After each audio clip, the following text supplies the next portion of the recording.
Well, starting in about 1800 and going up through about the time of the Civil War, during peacetime, the U.S. government financed its operations through just two means. One was tariffs, and the other was the sale of public lands.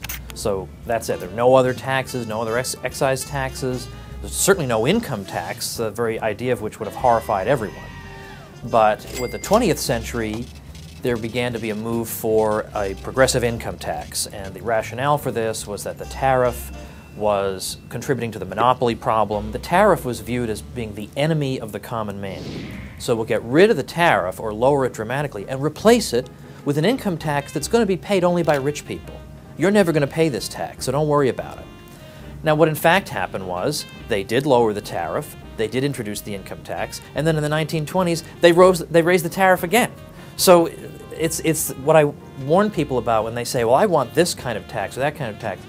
You know, at the very least, abolish the first one permanently before you introduce anything else. I would rather just abolish, because they're always going to pull something like this. And incidentally, on the floor of Congress, there was somebody who warned that maybe the tax rate ought to be capped in the amendment at 10%, the 16th Amendment that became part of the Constitution, so that no one ever has to pay more than 10% of his income. And people laughed at that, said, it's never going to get to 10%. Come on, what are you, crazy?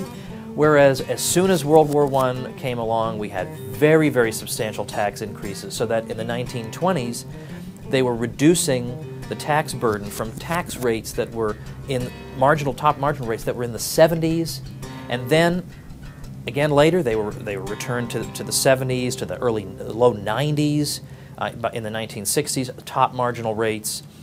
This was something that was true all over the world, very, very high top marginal rates. That's why George Harrison wrote the song TaxMan. 'Cause I'm the tax man. For the Beatles, there's 1 for you, 19 for me.